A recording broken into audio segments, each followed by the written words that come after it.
आणि कालपासून ते तब्येत ठीक नव्हती, मग काल मी जास्त काही काम नाही केलं. आता हे बरेच ब्लाऊज मी आज काढलेत कटिंग करायला. तिकडे मी आता हे जे नवरीचे जे ब्लाऊज आहे हे मला तारखेच्या आतच कम्प्लीट करायचे. त्या रेसिपीचे पण रिलेटिव्ह काही गोष्टी सांगत असते, तर कुठे व्हिडिओ स्किप करू नका, कंटिन्यू बघत जा. आणि डेली व्लॉग असतात माझे. आता मिस्टर पण बोलले नको, त्यांचा प्रॉब्लेम आहे त्याआधी तो सॉल्व्ह कर, व्हिडिओ बनव.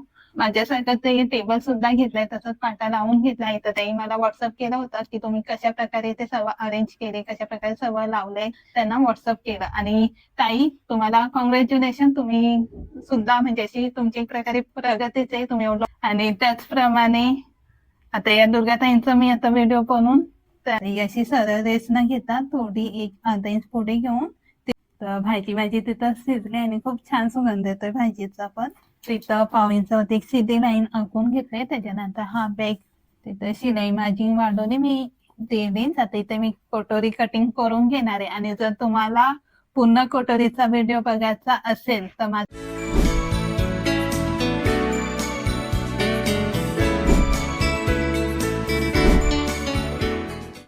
नमस्कार, कसे आहात सगळे. आणि आज इथं बघितला तर हे जे ब्लाऊज आहेत हे नवरीचे ब्लाऊज आहेत. तर हे आज मी कटिंग करायला काढले आहेत आणि अस्तर पण काढले आहेत त्याची मॅचिंग. त्याचे प्लॅन आहे पुन्हा कटिंग करायचा, पण हे जे आहे ते सर्व डिझाईन आहेत. आणि जे कस्टमरचे आहेत ते डिझाईन व्हॉट्सअप केले आहे, त्यामुळे कटिंग करायच्या आधी सर्व व्हॉट्सअप चेक करून डिझाईन चेक करून त्यानुसारच कटिंग करायची. आणि काल मी व्हिडिओ नाही टाकला कारण की सानूची तब्येत खूप बिघडली होती, तिला खूप थंडी ताप सर्दी होतं. तर बघा ते अजूनही झोपले. आणि एवढी थंडी आहे ना, खूपच थंडी. मी पण त्यासाठी स्वेटर घातले ना, आमच्याकडे कशी गावात नदी असल्यामुळे थंडी खूप लागते. आणि तिला तेवढे थंडी ताप भरून आले. आणि तिची रोज सकाळची शाळा पण असते, रोज शाळेत पण जाते एवढ्या सकाळी 7 वाजता उठून. आणि त्यामुळे तिची तब्येत बिघडली असेल. आणि बघा तिला आता पण मी विक्स लावली, ती बेबी विक्स होती ते लावून तिला आता झोपवले.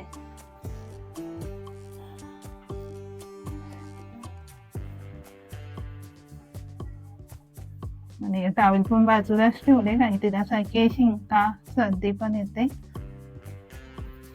आणि त्यामुळे ना म्हणजे तिची कशी तब्येत बरी नसे ना, मग कसं होतं काही मनच होत नाही काही करायला. काल पुन्हा तिला घेऊनच होती. आणि आज रात्री पण तिचे पप्पा रात्रभर जागून तिच्याकडेच लक्ष देत होते, कारण की सर्दीमुळे कसं ते त्रास होतो, नाक बंद होतो. आणि सारखी ती रात्री उठत होती आणि मला सकाळी लवकर उठत होतं म्हणून झोपली. रात्रभर तिच्या पप्पाने सांभाळते. आणि कालपासून ती तब्येत ठीक नव्हती, मग काल मी जास्त काही काम नाही केलं, त्यामुळे व्हिडिओ शूट पण नाही केला. पूर्ण दिवस तिच्याकडेच लक्ष देऊन होती. आता मग आता हे बरेच ब्लाऊज मी आज काढलेत कटिंग करायला. आणि आता आपण बघितलं तर सानू झोपले म्हणून मी एवढे कटिंग करायला घेतले. आणि काल पण एकच ब्लाऊज स्टिच केला आणि त्यानंतर 3 साड्या केल्या फॉल बिडिंग.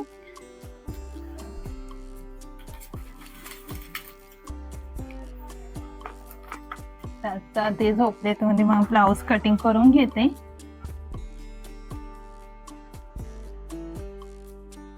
तिकडे मी आता हे जे नवरीचे जे ब्लाऊज आहे हे मला तारखेच्या आतच कम्प्लीट करायचे, त्यामुळे हे मी आधी घेतलेत. सानूची तब्येत बरी नसताना सुद्धा हे मी काम करायला घेतलेत.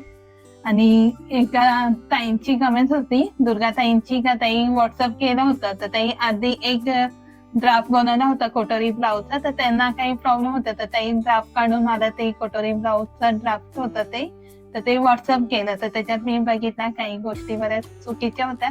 तर मी त्यांना सांगितले का थोडं तुमचं अजून व्यवस्थित नाही, फिनिशिंग साठी पण काही गोष्टी कराव्या लागेल. तर तुम्ही इथं बघू शकता स्क्रीनवरती मी दिलेले आहे त्यांचा व्हॉट्सअप. तर त्यांना मी तसा मेसेज केला. तर मग त्यांना मी माझा जे कटोरी ब्लाऊज कटिंगचा व्हिडिओ होता तो बघा सांगितलं. त्याच्यानंतर त्यांनी थोडं सेकंड टाइम मग पुन्हा ते ड्राफ्ट बनवून दाखवत. बाकी सर्व त्यांचा व्यवस्थित होता, फक्त त्यांचा थोडा आर्मोलचा जो सेप आहे तो व्यवस्थित नाही वाटला. तर त्यांच्यासाठी मी आज इथं पुन्हा आर्मोल कसा घ्यायचा त्याचा व्हिडिओ बनवते. आणि माझा कसा आहे, भरपूर ताईंचे कमेंट्स आहेत तर तुम्ही कटिंग स्टिचिंगचे व्हिडिओ बनवा. आणि माझा हा जो चॅनल आहे तो डेली ब्लॉगचा चॅनल आहे. आणि मला कसं आहे, जर व्हिडिओ बनवत बसले ना तर मग भरपूर वेळ द्यावा लागतो एक एक गोष्ट सांगणं आणि ते दाखवणं. आणि माझी काही अर्जंट ब्लाऊज असतात, आता इथं पण तुम्ही बघितले तर नवरीचे ब्लाऊज आणि काही करून हे डेटच्या आत मला कम्प्लीट करून द्यायचेच आहेत, कारण की कसं आता नवरीचे तर लेट करून जमणार नाही. मला ब्लाऊज येत असतात तर तेही कम्प्लीट करायचे असतात, तर मला जर पॉसिबल झालं तर मी हप्त्यातून टाकत जाईल. आणि माझे जे डेलीचे व्हिडिओ ब्लॉग असतात ते पण तुम्ही रेग्युलर बघत जावा. तसं तर तुम्ही सपोर्ट करत असतात, पण डेली असं सपोर्ट करत जावा आणि व्हिडिओ पुन्हा बघत जावा. काही महत्वाच्या गोष्टी सुद्धा मी शिलाईचे रिलेटिव्ह सांगत असते आणि आता रेसिपीचे पण रिलेटिव्ह काही गोष्टी सांगत असते. तर कुठे व्हिडिओ स्किप करू नका, कंटिन्यू बघत जा. आणि डेली व्लॉग असतात माझे. आता बघता काल नाही मला टाकता आला, आज पण सानूची तब्येत नव्हती बरी, तर ते व्हॉट्सअपवरती ताईंचा जे मेसेज बघितला तर ते मिस्टरांना सांगितलं का त्यांचा असं प्रॉब्लेम आहे. तर मिस्टर पण बोलले नको, त्यांचा प्रॉब्लेम आहे त्याआधी तू सॉल्व्ह कर, व्हिडिओ बनव. म्हणून मी आज हा व्हिडिओ बनवायला घेतलाय. आणि भरपूर जणांना म्हणजे माझ्या या व्हिडिओ मधून फायदा सुद्धा होतो. तर एका ताईंनी पण मला व्हॉट्सअप केलं होतं आणि ते मला वाटतं माझा डेली व्हिडिओ बघतात आणि त्यासाठी त्यांना थँक्यू. आणि त्यांनी पण ओडलॉकची मशीन घेतली, तर ताई मला व्हॉट्सअप केलं होतं की तुम्ही कशा प्रकारे ते पाटा लावले, कशा प्रकारे ठेवले. तर ताई माझा व्हिडिओ बघितलाच असेल तर त्यांनी पण माझ्यासारखं ते टेबल सुद्धा घेतलाय, तसंच पाटा लावून घेतलाय. तर ताई मला व्हॉट्सअप केलं होतं की तुम्ही कशा प्रकारे ते सर्व अरेंज केले, कशा प्रकारे सर्व लावले. तर त्याच्यासाठी मग त्यांना ते व्हिडिओ काढून पाठवलं होतं. आणि त्यावेळेस सानूची तब्येत नव्हती बरी, तर ती खूप रडत होती. तर मग सानूच्या पप्पा सांगितलं की तिला थोडा वेळ सांभाळा आणि मग मी ते व्हिडिओ बनवून त्यांना व्हॉट्सअप केलं. आणि ताई तुम्हाला कॉंग्रॅच्युलेशन, तुम्ही सुद्धा म्हणजे अशी तुमची एक प्रकारे प्रगतीच आहे. तुम्ही ओडलॉकची मशीन घेतली आणि खरंच ओडलॉकची मशीन पण खूप महत्वाची. तिला अजून सुद्धा जर फिनिशिंग द्यायची तर त्यासाठी ओडलॉकची मशीन पाहिजेलच. आणि कॉंग्रॅच्युलेशन, तुम्ही सुद्धा तुमच्या व्यवसायामध्ये सफल व्हाल. आणि मी सुद्धा माझा असं वेळ काढून तुम्हाला टाइम देते, तर तुम्ही सुद्धा माझे व्हिडिओ बघत जावा. डेली व्लॉगचे व्हिडिओ असतात आणि जर हप्त्यातून जमलं तर कटिंग स्टिचिंगचे पण व्हिडिओ मी टाकतच जाईन. आणि जे महत्वाचे टिप्स असतात शिलाईच्या संबंधित ते पण मी टाकतच असते. आणि सर्व ताई आपली एक युट्यूब फॅमिलीच आहे, तर प्रत्येक जण जेवढ्या पण ताई आहेत त्यांनी सुद्धा घरात राहून 4 पैसे कमवलेच पाहिजे, हीच माझी इच्छा आहे. आणि त्याचप्रमाणे आता या दुर्गाताईंचा मी आता व्हिडिओ बनवून त्यांना सांगणार की तो व्हिडिओ आजचा बघा, खूप महत्वाचं आहे त्यांच्यासाठी. आणि त्यानंतर कोल्हापूरच्या ताई आहेत, त्यांचा सुद्धा मी सर्व तयार करून ठेवलेलं आहे, त्यांचा प्रॉब्लेम सुद्धा मी सॉल्व्ह केलेला आहे. फक्त आता सानूची तब्येत पण 2 दिवस ठीक नव्हती, काल पण बरी नव्हती, आज पण तिला दवाखान्यातून जाऊन आले आणि बघा आता पण ती झोपले. तर तिच्याकडे पण लक्ष द्यावं लागतं. आणि सर्व तुमचं सुद्धा तयारी, फक्त मला व्हिडिओ बनवून टाकायचं आहे. तर तो पण मी उद्याचा प्लॅन आहे, तर ते मी उद्या करणार आहे. तर तुम्ही उद्याचा व्हिडिओ पण नक्की बघा. आणि आता मी हे कटिंग करायला सर्व म्हणजे तयार करून ठेवले. आणि हे बघा, हे जे माझे रजिस्टर आहे ना, याच्यातला मला एक सर्वात महत्वाचा फायदा असा होतो की आता हे जे कस्टमर आहे 597 ऑर्डर नंबरचा, त्यांचा आधी पण मी ब्लाऊज शिवलेला आहे. तर जो आधी ब्लाऊज शिवलाय त्याची इथं मी ऑर्डर नंबर लिहिलेला आहे 396. तर त्याच्यावरती मला त्यांचे सर्व मेजरमेंट भेटले. म्हणजे या रजिस्टरचा हा खूप मोठा फायदा होतो, म्हणजे सर्व गोष्टी एकाच ठिकाणी सापडतात, नावासकट, ऑर्डर नंबर सकट आणि काय काय आहे नंबर वगैरे ते सर्व. आता तेच मी मेजरमेंट इथं लिहून घेणार आहे, कारण की त्यांना जो आधी ब्लाऊज शिवलेला तो एकदम परफेक्ट बसलेला आहे. तर त्याच मेजरमेंट वरून हे जे बाकीचे ब्लाऊज दिले ते स्टिच करायला सांगितले. तर त्याच्यात काय प्रिन्स कट ब्लाऊज पण आहेत, त्याचा हाय ते सेम मेजरमेंट मी इथं लिहून घेतले. आणि फक्त हाताचं जे मेजरमेंट आहे ते फक्त चेंज केलेले, तर ते मी त्यांच्या हाताचा माप घेऊन लिहून ठेवलं होतं. तर हे जे कटिंग करताना सर्व व्हॉट्सअप चेक करून करणार आहे. पण मला असं वाटतं की सानू झोपले आणि तिच्यासाठी जेवण पण बनवायचं, म्हणजे सर्वांसाठी जेवण बनवायचं आहे. आता एका मी इतकाची पण तयारी करून ठेवली आधी कटिंग स्टिचिंगची. तर मी भाजी टाकून घेतली का लगेच इथं शिवायला कटिंग करायला बसते. तर सोमवारी छान अशी वाटाण्याची भाजी बनवली, मस्त बटाटा टाकून. त्याच्यात मी जे कस्टमरचे मेजरमेंट आहे ते सर्व लिहून घेतले.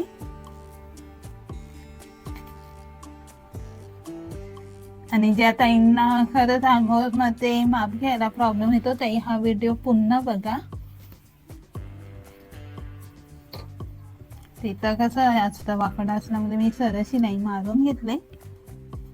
आता आपण जसं नेहमी ते असतं वाकडा असल्यामुळे एक सरळ लाईन मारून घेतले आणि त्या लाईनी पासूनच ब्लाऊजची उंची घेणार आहे. तिथं उंची आहे 13.5, 1 इंच वाढून 14.5.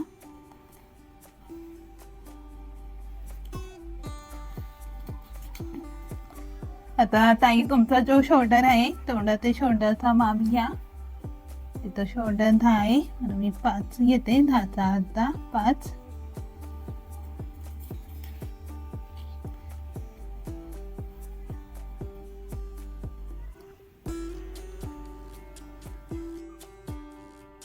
आणि जेवढा शोल्डर घेतले तेवढंच इकडनं आपण 5 इंचवर घेतलं. आता हे आर्महोल आहे ना, हे आर्महोल मी अंदाजे घेत असते, म्हणजे मला काय फिक्स नाही, पण 5.25, 6, 6.25 याच्या आसपासच घेत असते.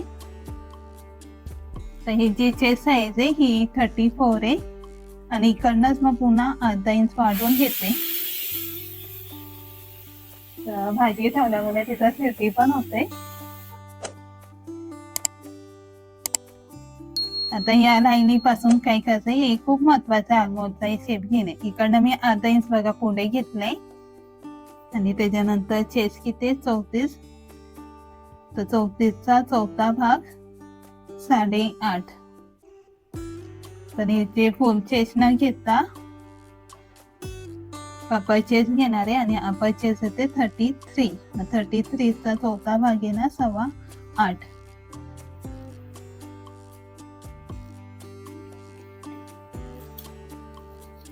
आता ही बघा भरपूर ताईत ना काय करतात, इकडनं जेवढा शोल्डर घेतला तेवढाच इकडनं पण घेतात आणि सरळ शिलाई मारतात. तर बॅक पार्टला कधीच असं करायचं नाही. हे फक्त मी जे सांगते माप हे डीप नेक साठी सांगते. तर डीप नेक मध्ये ही मेथड येते. इकडनं सरळ शिलाई न मारता अर्धा इंच पुढे घेऊन तर थोडी बघाशी तिरकी रेस जाईल. तर ही अशी सरळ रेस न घेता थोडी अर्धा इंच पुढे घेऊन तिरकी लाईन मारायची आहे. तिरकी रेषा मारल्याच्या नंतर आता ही जी साईज आहे 34 ही स्मॉल साईज आहे. तर ही 34 ची साईज आहे, तर ही आहे मीडियम साईज. तर मीडियम साईजला मी इकडनं 1.25 इंच घेते आणि त्यानंतर इकडनं असा प्रॉपर असा राऊंड शेप द्यायचा.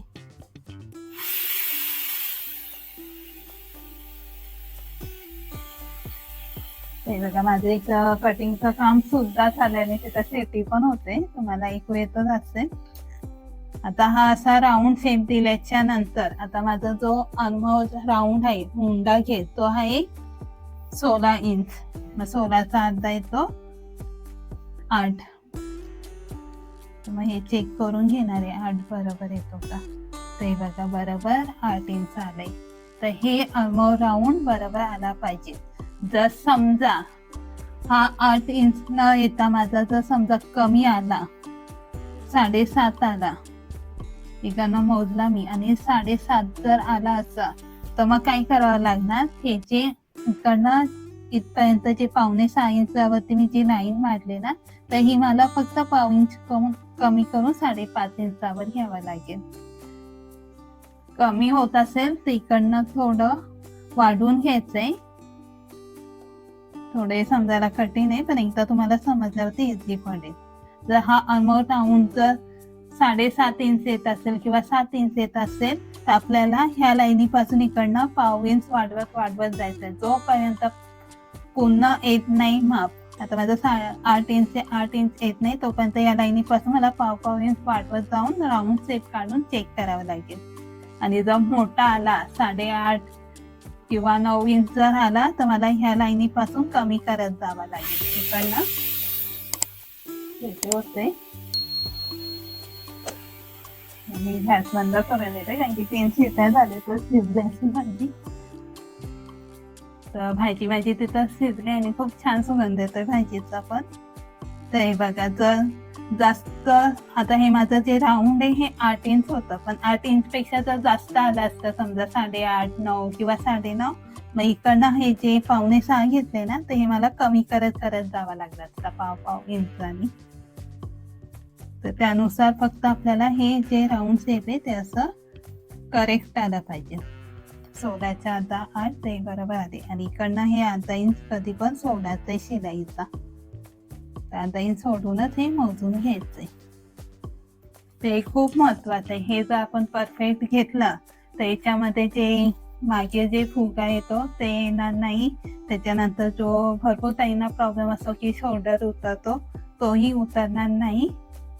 तर हे आर्महोल राऊंड कसं घ्यायचं तर ताई तुम्हाला समजलाच असेल, आणि बाकी जी बॅक पार्टची आपली जी पद्धत असते कटिंग करायची त्यानुसारच करायची असते. 1 इंच इकडनं टक्ससाठी वाढवून घेऊन नंतर शिलाई मार्जिन 1.5 इंच वाढवतो, आणि बाकी सर्व तर माहितीच असेल. तर मी पटकन आता बॅक पार्ट कटिंग करून घेते, त्यानंतर फ्रंट पुढचा भाग आहे ते दाखवते. तर सर्वात आधी फ्रंट पार्टला हुक आणि आयपट्टी बनवणार आहे. तर त्याच्यासाठी आपण पाव इंच शिलाई मार्जिनसाठी एक लाईन आखून घेणार आहे.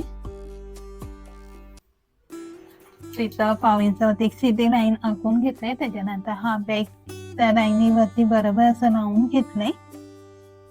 तिथं शिलाई मार्जिन सोडून मग इथे हा बॅक पार्ट लावून घेतलाय.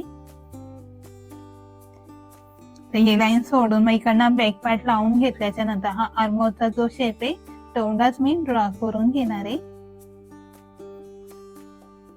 तर हे खूप महत्वाचं आहे. तर हे बघा तुम्ही नक्की, की काही ठिकाणी आपण कुठे चूक करून जातो हे कळत नाही. तसं आपण भरपूर बॅक पार्ट ठेवून ड्रॉ करून घेत असतो, पण त्यानंतर सुद्धा हे ड्रॉ केल्याच्या नंतर सुद्धा मी चेक करत असते हे शोल्डरवरती बरोबर आले का. तर बघा इथं 1 पॉइंटनी वाढलेले येते, म्हणून मी इकडनं चॉकनेच मार्किंग करून घेते. आणि त्याच्यानंतर जे आर्महोलसाठी जी लाईन घेतली होती ती 5.6 इंच घेतली होती, इकडनं पुन्हा 5 इंच. आता हा फ्रंट पार्ट असल्यामुळे इकडनं ही जी लाईन मारणारी सरळ मारणारी. बॅक पार्टला काय केलं होतं, अर्धा इंच पुढे वाढवून तिरकी लाईन मारली होती, पण इथं पुढच्या भागासाठी फक्त सीधीच लाईन ठेवायची. आणि पुढच्या भागाला जे चेस्ट साईज घेणार आहे ती 8.5 घेणार आहे, कारण की 34 चेस्ट साईज आहे. 34चा 4था भाग येतो 8.5 इंच. तर मी 8.5 इंच घेतलंय. आणि त्याच्यानंतर मीडियम साईज असल्यामुळे या कॉर्नर पासून इकडनं 1.25 इंचावरती मार्किंग मारलंय.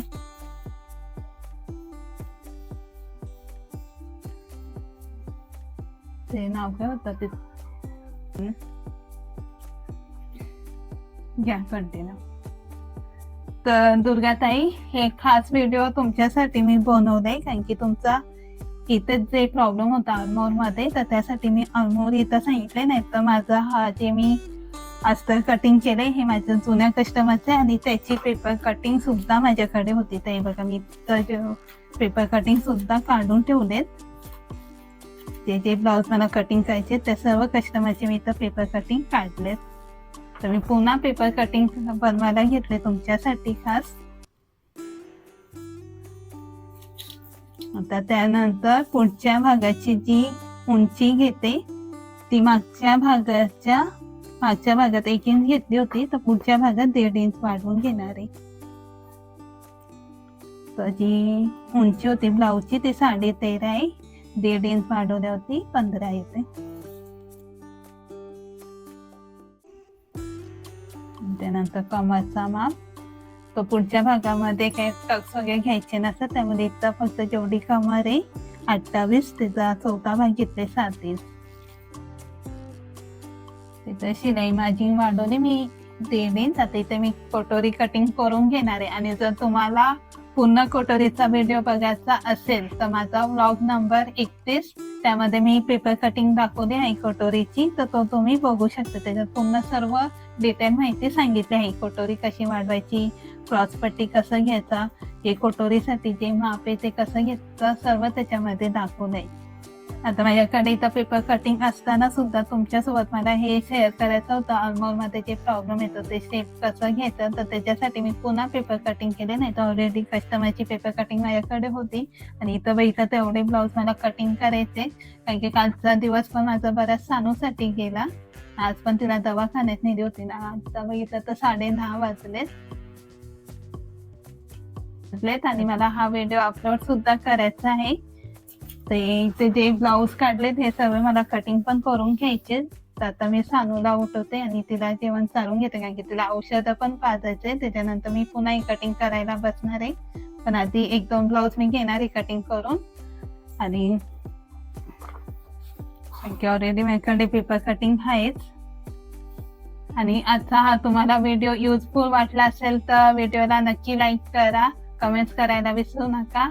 आणि जे नवीन असतील त्यांनी चॅनलला सबस्क्राईब करा, कारण की जेव्हा तुम्ही लाईक करता, सबस्क्राईब करतात तर खरंच खूप म्हणजे आनंद होतो. आणि जे काम करण्याचं जे प्रोत्साहन असतो ते भरपूर प्रमाणात तुमच्याकडूनच भेटतो. तर त्यामुळे सबस्क्राईब करायला विसरू नका. आणि उद्याच्या व्हिडिओमध्ये पण मी खूप खास काहीतरी घेऊन येणार आहे. तर भेटूया उद्याच्या व्हिडिओमध्ये. तोपर्यंत तुमची काळजी घ्या, आनंदात राहा. Bye bye.